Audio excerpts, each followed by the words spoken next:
sure. And you're welcome to come and meet in my show any day. We have volunteers doing it all the time. Anytime you come in Israel, we'll work you into the schedule gladly.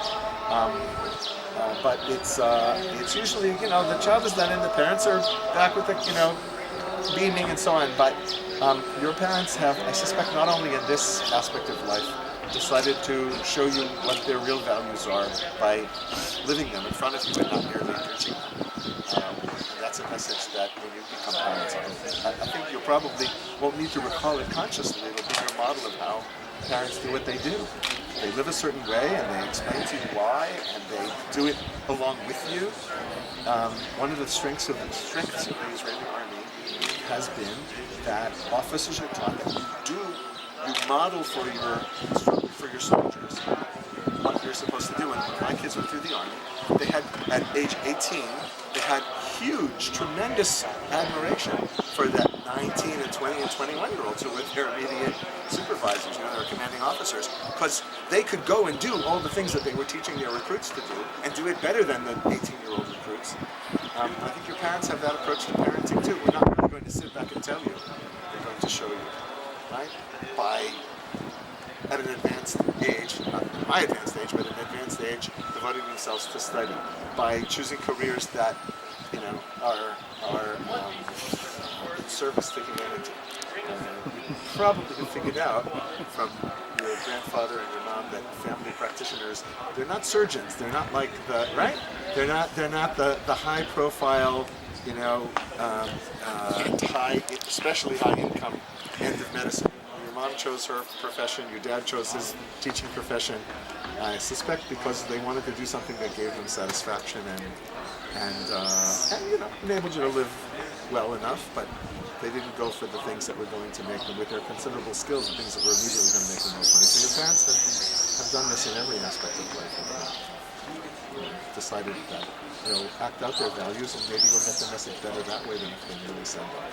And I suspect that's part of why you guys are all here today as well, and not in the Caribbean. Still pretty nice there, and you certainly have a shul you could go to there, but decided to bring you to Eretz Yisrael, to Yerushalayim, to the Temple Mount, as close as we can to it here in the last couple of thousand years. Sometimes it's nice to hear from somebody other than your... Yes, thank you. No, it comes through pretty clearly and should be pointed out. And even though you guys are very sophisticated young adults, I don't know that it comes through as clearly. But if you hadn't reached that insight now, you would have anyway later on in your lives, your parents, yourselves, and you realize that your parents made certain sacrifices in their lives for you and for their ideals. I think you would have figured it out on your own. Rather scientific but I want to thank you for enabling me to be part of this. This is the kind of message that you can take away from this event and from Passover in general, and that commandment to teach Torah to your children. Everything you've wanted to accomplish has already been accomplished. No, this is for the parents. Go on, congrats. Mazel tov, Yasher Korach. We need to pick up the Sefer Torah, display it to ourselves because we're a small group, and then somebody else will be responsible for taking the tie and putting it back around in the front and putting the cover back on. Who's going to lift the Sefer Torah? You're typecast, huh? Here you go. That's the strong guy. The secret of Hagbaha, as it's called, is not to pull up, but to push down on this end and then it pops up. Open it. Open it. Open it. Three lines. You have to see 3 columns. Lighter. Acrobatics. That's why you need someone spotting you, and the right side goes on the top. Lift your right hand just a bit. There you go. Okay, come have a seat on the rocks. Who's going to be responsible? Rachel. Is that yours? Okay, I'll sit. Come right around here. He's going to sit down, so we can work on this. All right. Make sure that fella doesn't drop dead. Okay.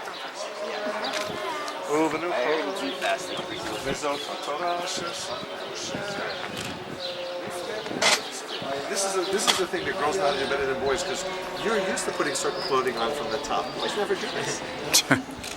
I mean, if they do, it's considered kind of an aberration. But guess some do sometimes.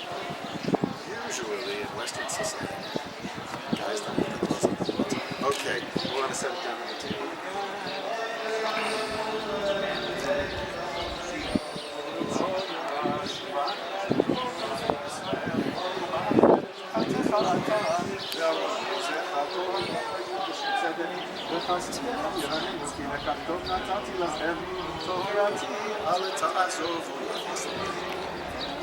עץ חיים היא למחזיקים בה, ותומכיה מאושרתה.